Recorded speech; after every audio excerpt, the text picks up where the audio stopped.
ನಡೀತಾ ಇರುವಂತಹ ಮಹಿಳೆಯರ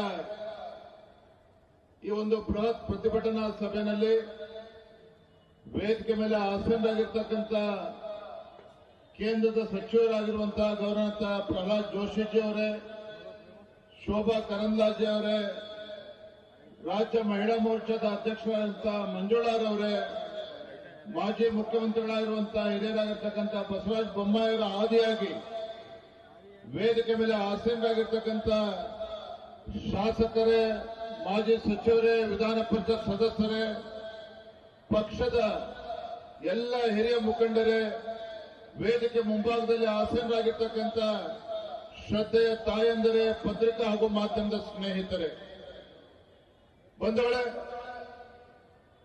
ಸನ್ಮಾನ್ಯ ನರೇಂದ್ರ ಮೋದಿಜಿಯವರು ಈ ದೇಶದ ಪ್ರಧಾನಮಂತ್ರಿಗಳಾದ್ಮೇಲೆ ಪ್ರಧಾನಮಂತ್ರಿ ನರೇಂದ್ರ ಮೋದಿಜಿಯವರು ಭಾರತ ಒಂದು ಅಭಿವೃದ್ಧಿಶೀಲ ರಾಷ್ಟ್ರವಾಗಿ ಪರಿವರ್ತನೆ ಆಗಬೇಕು ಅಂತ ಹೇಳಿದ್ರೆ ಈ ದೇಶದ ನಾರಿ ಶಕ್ತಿಯ ಪಾತ್ರ ಬಹಳ ಮಹತ್ವವಾಗಿರ್ತಕ್ಕಂಥದ್ದು ಅನ್ನೋದನ್ನ ಬಹಳ ಬಲವಾಗಿ ನಂಬಿರ್ತಕ್ಕಂಥವ್ರು. ಆ ಕಾರಣಕ್ಕೋಸ್ಕರನೇ ಈ ದೇಶದ ಮೊದಲ ಪ್ರಜೆ ರಾಷ್ಟ್ರಪತಿಯವರು ದ್ರೌಪದಿ ಮುರ್ಮು ಅವರು, ಹಣಕಾಸಿನ ಸಚಿವೆ ನಿರ್ಮಲಾ ಸೀತಾರಾಮನ್ ಅವ್ರನ್ನ ಆ ಅವಕಾಶನ ನೀಡಿದ್ರು. ಇವತ್ತು ಶೋಭಾ ಕರಂದ್ಲಾಜೆ ಅವರು ಕೂಡ ಕೇಂದ್ರದ ಸಚಿವರಾಗಿ ಇವತ್ತು ಸೇವೆಯನ್ನು ಸಲ್ಲಿಸ್ತಾ ಇದ್ದಾರೆ. ನಾ ಏನ್ ಹೇಳಿದುಕೊಂಡಿದ್ದೇನೆ ಅಂತ ಹೇಳಿದ್ರೆ, ಈ ದೇಶದ ನಾರಿಯ ಶಕ್ತಿಯ ಬಗ್ಗೆ ವಿಶ್ವಾಸವನ್ನು ಇಟ್ಕೊಂಡಿರ್ತಕ್ಕಂಥ ನರೇಂದ್ರ ಮೋದಿಜಿಯವರು ಈ ದೇಶದಲ್ಲಿ ಮಹಿಳೆಯರಿಗೆ 33% ರಿಸರ್ವೇಶನ್ ತರುವ ಮುಖೇನ ಲೋಕಸಭೆಯಲ್ಲಿ ಹಾಗೂ ವಿಧಾನಸಭೆಯಲ್ಲೂ ಕೂಡ ಆ ಮಹಿಳಾ ನಾರಿ ಶಕ್ತಿಗೆ ಅವಕಾಶನ ಕೊಡಬೇಕು, 33% ರಿಸರ್ವೇಶನ್ ಕೊಡಬೇಕು ಅಂತೇಳಿ ನಿರ್ಧಾರವನ್ನು ಮಾಡಿ ದೃಢ ನಿರ್ಧಾರವನ್ನು ಮಾಡಿದಂತ ಸಂದರ್ಭದಲ್ಲಿ ಮೊನ್ನೆ ಏಪ್ರಿಲ್ 17ನೇ ತಾರೀಕು ಪಾರ್ಲಿಮೆಂಟ್ನಲ್ಲಿ ವಿಶೇಷ ಅಧಿವೇಶನ ಕರೆದಾಗ ಅದನ್ನು ಸೋಲಿಸ್ತಕ್ಕಂಥ ಕೆಲಸವನ್ನ ಕಾಂಗ್ರೆಸ್ ಪಕ್ಷದವರು ಮಾಡಿದ್ರು. ನಾನು ಈ ವೇದಿಕೆ ಮೂಲಕ ಮಾತನಾಡೋದಕ್ಕೆ ಇಷ್ಟಪಡ್ತೇನೆ. ಈ ಲಜ್ಜೆಗೆಟ್ಟ ಕಾಂಗ್ರೆಸ್ ಪಕ್ಷದಿಂದ ಈ ದೇಶದ ನಾರಿ ಶಕ್ತಿ ಬಗ್ಗೆ ಇನ್ನೇನು ಕೂಡ ನಾವು ಅಪೇಕ್ಷೆ ಮಾಡೋದಕ್ಕೆ ಸಾಧ್ಯ ಇಲ್ಲ. ಕರ್ನಾಟಕ ರಾಜ್ಯದಲ್ಲಿ ತಾವು ನೋಡ್ತಾ ಇದ್ದೀರಿ, ಕಾಂಗ್ರೆಸ್ ಸರ್ಕಾರ ಬಂದಾಗಿನಿಂದ ರಾಜ್ಯದಲ್ಲಿ ಇವತ್ತು ಯಾವ ರೀತಿ ಮಹಿಳೆಯರ ಮೇಲೆ ದೌರ್ಜನ್ಯ ಆಗ್ತಾ ಇದೆ ಅನ್ನೋದನ್ನು ಕೂಡ ತಾವು ನೋಡ್ತಾ ಇದ್ದೀರಿ. ಇದೇ ಪಕ್ಕದ ಉತ್ತರ ಕನ್ನಡ ಜಿಲ್ಲೆಯಲ್ಲಿ ಬೆಳಗ್ಗೆನೆ ಒಬ್ಬ ದಲಿತ ಮಹಿಳೆಯ ಬರ್ಬರ ಹತ್ಯೆ ಆದರೂ ಸಹ ಕಾಂಗ್ರೆಸ್ ಪಕ್ಷದ ಯಾವುದೇ ಸಚಿವ ಆ ಬಡ ಕುಟುಂಬವನ್ನ ಭೇಟಿ ಮಾಡತಕ್ಕಂಥ ಕೆಲಸ ಮಾಡಲಿಲ್ಲ. ಹುಬ್ಳಿನಲ್ಲಿ ನೇಹ ಹತ್ಯೆ ಪ್ರಕರಣ ಒಳಗೊಂಡಂತೆ ರಾಜ್ಯದ ಬೇರೆ ಬೇರೆ ಜಿಲ್ಲೆಗಳಲ್ಲೂ ಕೂಡ ಮಹಿಳೆಯರ ಮೇಲೆ ದೌರ್ಜನ್ಯ ನಿರಂತರವಾಗಿ ನಡ್ಕೊಂಡು ಬರ್ತಾ ಇದೆ. ಆದರೂ ಕೂಡ ಈ ರಾಜ್ಯದ ಮುಖ್ಯಮಂತ್ರಿಗಳು ಗೃಹ ಸಚಿವರು ಕೈ ಕೊಟ್ಕೊಂಡು ಕೂತಿರ್ತಕ್ಕಂಥದ್ದನ್ನು ಕೂಡ ತಾವು ನೋಡ್ತಾ ಇದ್ದೀರಿ. ಹಾಗಾಗಿ ಇಂಥ ಲಜ್ಜೆಗೆಟ್ಟ ಕಾಂಗ್ರೆಸ್ ಪಕ್ಷದಿಂದ ಇವತ್ತು ದೇಶದ ನಾರಿ ಶಕ್ತಿಗೆ ಇವತ್ತು 33% ರಿಸರ್ವೇಶನ್ ಬರ್ತದೆ ಅಂತ ಹೇಳಿದ್ರೆ ಅದನ್ನ ಸಹಿಸಿಕೊಳ್ಳೋದಕ್ಕೆ ಸಾಧ್ಯ ಆಗ್ತಾ ಇಲ್ಲ. ಪ್ರಧಾನಮಂತ್ರಿ ನರೇಂದ್ರ ಮೋದಿಜಿಯವರು ಇವತ್ತು ಮಾನ್ಯ ಅಮಿತ್ ಶಾಜಿ ಅವರು ಕಾಶ್ಮೀರದಲ್ಲಿ ಆರ್ಟಿಕಲ್ 370 ಕಿತ್ತು ಒಗಿಬೇಕು ಅಂತ ಹೇಳಿದ್ರೆ ಅದನ್ನು ಕೂಡ ಕಾಂಗ್ರೆಸ್ನ ವಿರೋಧ ಮಾಡಿದ್ರು. ಈ ದೇಶದಲ್ಲಿ ಒಂದು ದೇಶ ಒಂದು ಚುನಾವಣೆ, ಒನ್ ನೇಷನ್ ಒನ್ ಎಲೆಕ್ಷನ್ ತರಬೇಕು ಅಂತ ಹೇಳಿದ್ರೆ ಅದನ್ನು ಕೂಡ ಕಾಂಗ್ರೆಸ್ ಪಕ್ಷದವರು ವಿರೋಧ ಮಾಡ್ತಾ ಇದ್ದಾರೆ. ಇವತ್ತು ದೇಶದಲ್ಲಿ ಇವತ್ತು ನಾರಿ ಶಕ್ತಿಗೆ 33% ರಿಸರ್ವೇಶನ್ ತರಬೇಕು ಅಂತ ಹೇಳಿದ್ರು ಕೂಡ ಅದನ್ನು ಕೂಡ ಇವತ್ತು ಕಾಂಗ್ರೆಸ್ ಪಕ್ಷದವರು ವಿರೋಧ ಮಾಡ್ತಾ ಇದ್ದಾರೆ. ಅಷ್ಟೇ ಅಲ್ಲ, ಈ ದೇಶದ ಅಭಿವೃದ್ಧಿಯನ್ನು ಕೂಡ ಈ ಕಾಂಗ್ರೆಸ್ ಪಕ್ಷ ವಿರೋಧ ಮಾಡ್ತಾ ಇರ್ತಕ್ಕಂಥ ನೋಡ್ತಾ ಇದ್ದೀರಿ. ನರೇಂದ್ರ ಮೋದಿಜಿಯವರು ಪ್ರಧಾನಮಂತ್ರಿಗಳನ್ನು ಕೂಡ ವಿರೋಧ ಮಾಡ್ತಕ್ಕಂಥ ನೋಡ್ತಾ ಇದ್ದೀರಿ. ಆದ್ರೆ ವೇದಿಕೆ ಮೂಲಕ ನಾವು ಒಂದು ಮಾತನ್ನು ಹೇಳೋದಕ್ಕೆ ಇಚ್ಛಪಡ್ತೇನೆ. ಈ ದೇಶದ ಹೆಮ್ಮೆಯ ಪ್ರಧಾನಮಂತ್ರಿ ನರೇಂದ್ರ ಮೋದಿಜಿಯವರು ಅವರು ಈಗಾಗಲೇ ದೃಢ ನಿರ್ಧಾರವನ್ನು ಮಾಡಿದ್ದಾರೆ.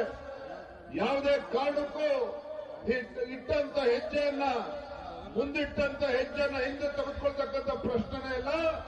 ಮುಂದೆ ಬರ್ತಕ್ಕಂಥ ದಿನಗಳಲ್ಲಿ ಅತಿ ಶೀಘ್ರದಲ್ಲಿ ಮತ್ತೊಮ್ಮೆ ಮಹಿಳಾ ರಿಸರ್ವೇಶನ್ 33% ಲೋಕಸಭೆಯಲ್ಲಿ ಮತ್ತು ರಾಜ್ಯಸಭೆಯಲ್ಲಿ ಅದನ್ನ ಬಿಲ್ ಅನ್ನ ಪಾಸ್ ಮಾಡ್ತಕ್ಕಂಥದ್ರಲ್ಲಿ ಯಶಸ್ವಿ ಆಗೇ ಆಗ್ತಾರೆ.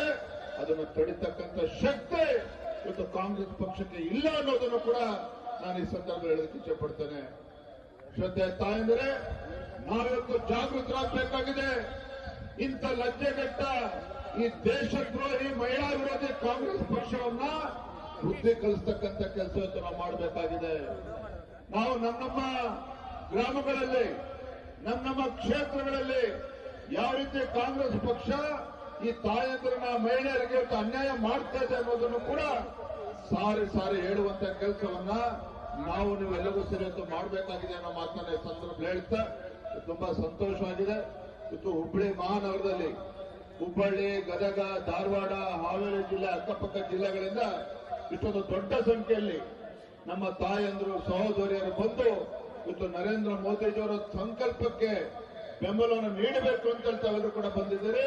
ಇಂಥ ದುಷ್ಟ ಕಾಂಗ್ರೆಸ್ ಸರ್ಕಾರಕ್ಕೆ, ಕಾಂಗ್ರೆಸ್ ಪಕ್ಷಕ್ಕೆ ಇವತ್ತು ಬುದ್ಧಿ ಕಲಿಸಬೇಕು ಅನ್ನೋ ನಿಟ್ಟಿನಲ್ಲಿ ತಾವೆಲ್ಲರೂ ಕೂಡ ಬಂದಿದ್ದೀರಿ.